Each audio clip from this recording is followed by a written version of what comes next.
Jillian Brown was a 5-year-old in constant motion. She was about to start kindergarten in 2016 when her world changed.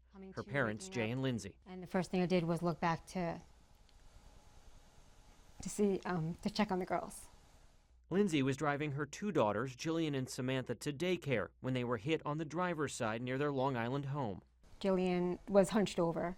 I couldn't see her face. I know that they took her out first. They had her laid out on the trunk, and they were doing CPR. Jillian was the furthest from the impact, strapped into her Evenflo Big Kid booster seat.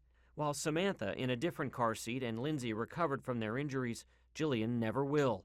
She was internally decapitated, left paralyzed from the neck down. A ventilator now keeps her alive. How has life changed from that day to today? Completely, yeah. Every day's now. Ready? You want to do quick math? You know, caring for her. The Browns are now suing Evenflo, but the company says her booster performed as designed and Jillian's injuries were primarily due to the severity of the crash and/or driver error.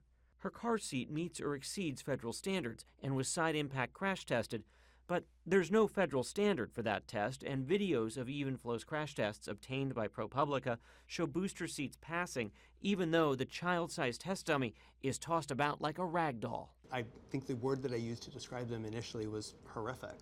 Human beings just aren't built to survive that amount of movement. We showed the videos to Dr. Ben Hoffman, a lead author of car seat recommendations for the American Academy of Pediatrics.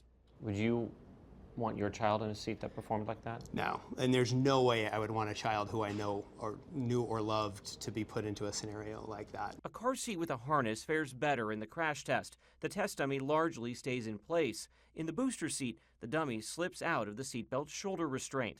During depositions obtained by ProPublica, Evenflo employees explained the only way to fail the company's crash test is if the dummy falls completely out of the seat or if the seat itself breaks. One saying, "We side impact test our seats, but I don't think we say that we offer any type of side impact protection." Engineer Eric Daly acknowledges the movement seen in the crash tests could lead to serious injuries. You could have a contact with something in the vehicle, another occupant. So injuries like paralyzing injuries, death, serious injury? Serious injury. For years, the Academy of Pediatrics has recommended kids stay in a car seat with harness restraints for as long as possible and should not switch to a booster seat until at least 40 pounds, matching Canadian regulations. Until 2007, Evenflo marketed the Big Kid booster as safe for kids as young as 1, as long as they weighed 30 pounds or more.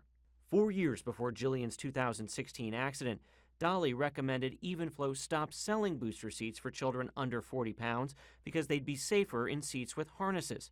Daly, who still works for Evenflo, later testified he supported the decision to stick with the 30-pound minimum. Jillian weighed just under 37 pounds. ProPublica's Daniela Porat. Evenflo touted its side impact test as something that was rigorous and used the side impact testing marketing to sell its Big Kid booster. The test was anything but rigorous. Just months before Jillian's accident, Evenflo did change the height and weight requirements in the owner's manual, but did not notify customers like the Browns already using the seats because the company says there was no safety impact with that change. And years later, the company's old standard is still out there. In January, ProPublica bought a Big Kid booster from Evenflo's own website with 30 pounds still on the label. Just this week, we found signage at an Oregon Walmart saying the seats were for kids 30 pounds and up. I would never have bought that if I'd known.